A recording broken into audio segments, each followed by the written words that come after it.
Bersama kita untuk analisis terperinci mengenai saingan Liga Super kali ini ialah bekas pemain kebangsaan Asmawi Bakiri. Hello Abang Mawi, boleh dengar kami? Ya, Lili.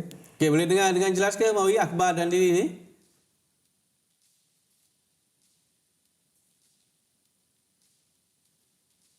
Okey, Mawi, baik, kita terus kepada soalan mengenai perkembangan di Pantai Timur yang melibatkan dua pasukan, Kelantan United dan juga Kelantan.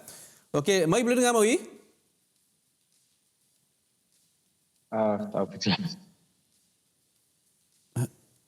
Hello Mawi. Ya, Akbar.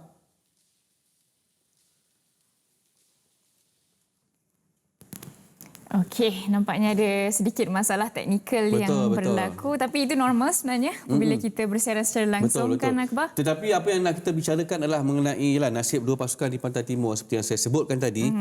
Di mana kalau kita tengok agak tenat terutamanya bagi pasukan Kelantan United. Mereka meruki tangga terakhir Liga Super, 7 perlawanan hanya mencatat 2 kali seri dan 5 kekalahan.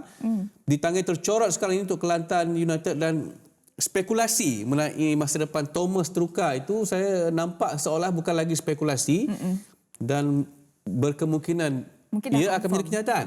Tapi kita sebenarnya nak bertanya kepada Asmawi sendirilah Asmawi kalau sekali lagi dia ada kita info yang mendapatkan lebih. Mawi semula. Halo Mawi. Bagaimana kali ini Mawi? Okey, agak jelas. Nice. Terus saja dengan soalan Mawi mengenai nasib Thomas Truka. Kelantan United 7 game tanpa kemenangan, 2 seri, 5 kali tewas. Ada spekulasi mengatakan dia sudah pun direhatkan. Jadi berdasarkan pencapaian itu, apakah sebenarnya itu satu keputusan yang tepat yang perlu diambil Kelantan United untuk Thomas Truka, Mawi?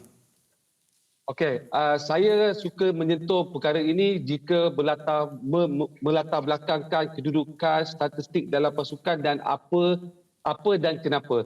Ya, kalau setakat ini saya rasa tindakan mereka adil. Pengurusan boleh mengambil tindakan kerana dalam faktor statistik ni Akbar dan Lili, kita lihat 7 perlawanan mereka tak ada lagi mencipta kemenangan. Kemudian dengan 2 kekalahan dan 2 seri, 5 kekalahan. Dan dekat sini sedikit statistik dari segi jaringan 5-12 bolos tak menggambarkan bahawa pasukan ini dalam keadaan bersedia bermain baik di bawah Thomas Truka. Kita tolak ke tepi apa yang ada pada dia punya pengalaman. Bawa Pulau Pinang pada tahun lepas dengan cukup baik. Tetapi pada perjalanan kali ini cukup tidak baik. Saya ambil 5 game daripada 7 perlawanan itu, 2 seri, 3 kali kekalahan berturut-turut. Jadi menandakan tanda aras kedudukan pasukan dan pemain yang berada dalam Kelantan United tidak cukup baik dan seimbang, dan pertukaran ataupun merehatkan Thomas Truka mungkin itu jalan terbaik untuk mereka kerana mereka tak boleh lagi tercicir poin kerana kedudukan itu akan mengugat mereka duduk di tangga terbawah nanti. Okey, Mawi, mungkin Abang Mawi boleh rasakan ini adalah keputusan yang terlalu awal untuk diberikan kepada Thomas Truka sendiri. Mungkin dia boleh perbaiki lagi dalam beberapa perlawanan akan datang ataupun mungkin inilah sebetulnya dilakukan untuk ia?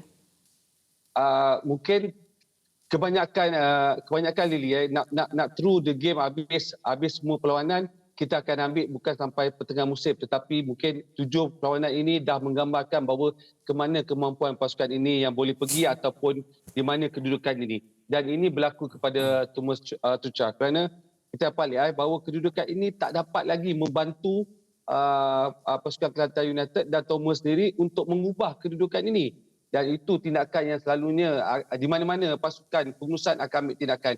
Dan saya rasa reputasi Thomas juga tidak boleh dipetikai. Tetapi kekuatan pasukan dan pemain di dalam pasukan Kelantan United tidak dapat membantu dan menyebabkan dia dalam keadaan direhatkan.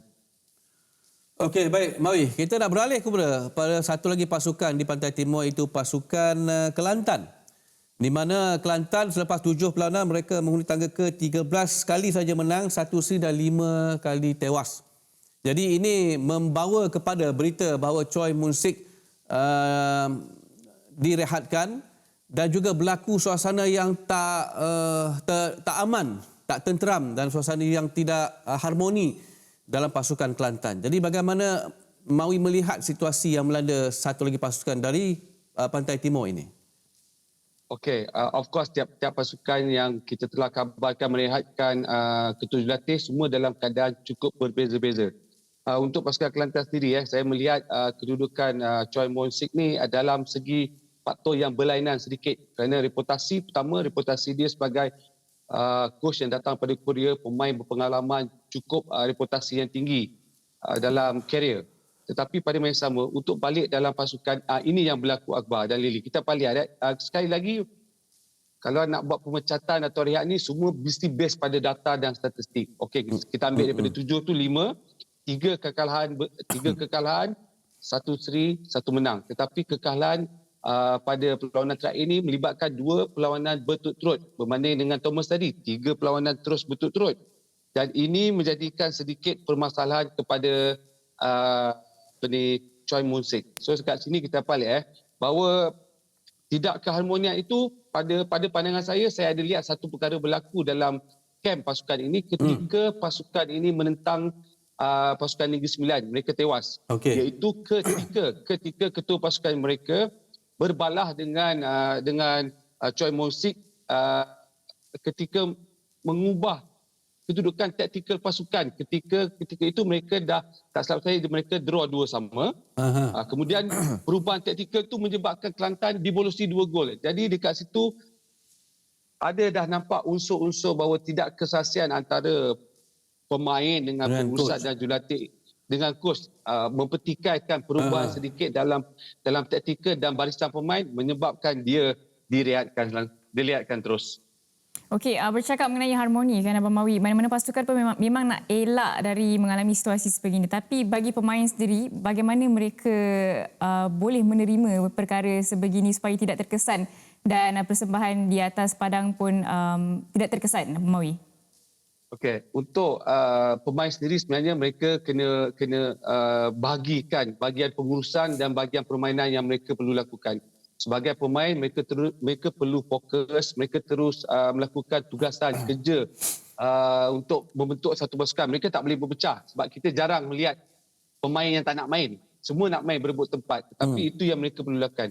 Dan ini yang akan berlaku kepada pasukan Kelantan United. Kalau kita lihat tadi, Nazrul pun ada bagi tahu dia komitmen dengan player itu paling penting. Dan itu juga mesti berlaku dengan pasukan Kelantan. Tidak boleh berpecah dan mencari rentak balik kerana pada saya mereka masih lagi ada peluang. Berbeza kerana Kelantan FC saya meletakkan sedikit faktor pemain import ada membantu dalam pasukan itu. Jadi untuk pemain dengan pengurusan mesti dibagi pada 2 perkara dan pemain mesti meneruskan kerja di atas padang terlebih dahulu. Okey, baik. Saya tertarik sebenarnya untuk memperkatakan tentang pasukan KL. Kita tengok bagaimana The Boyan Hodak kalah. Tak menang 5 perlawanan. Dan mereka akhirnya menang dalam perlawanan yang berlangsung malam tadi. Jadi kedudukannya masih lagi kekal. Jadi kita tak mahu lihat ada lebih ramai jurulatih yang direhatkan. Jadi untuk pasukan seterusnya Kuching, Perak, Penang ni Mawi yang baru menang 1 game daripada 7 perlawanan ni. Apa harapan Mawi untuk melihat supaya mereka bounce back lah untuk kita melihat tidak ada berlaku lagi keadaan jurulatih direhatkan, dipecat, ditamatkan kontrak dan sebagainya, Mawi? Okey, Akbar punya ulasan tu cukup berbeza jika kita nak tengok balik standing tu Akbar. KL, Penang, Perak, Kuching, Kelantan United semua yang baru menang 1 perlawanan dan Kelantan United belum menang. Tetapi Akbar, ini perkara dia ada berkaitan dengan yang data yang saya ceritakan tadi. Statistik ini membeza-bezakan semua nasib jurulatih masing-masing. Kalau tadi Akbar cakap Kuala Lumpur reputasi Bojang cukup tinggi. Apa kata PDRM pula? Di mana kedudukan PDRM sekarang? Di nombor 7 Akbar. Dan jurulatih muda dan rakan baik saya Azmi Aziz. Tetapi apa yang berlaku dalam pasukan?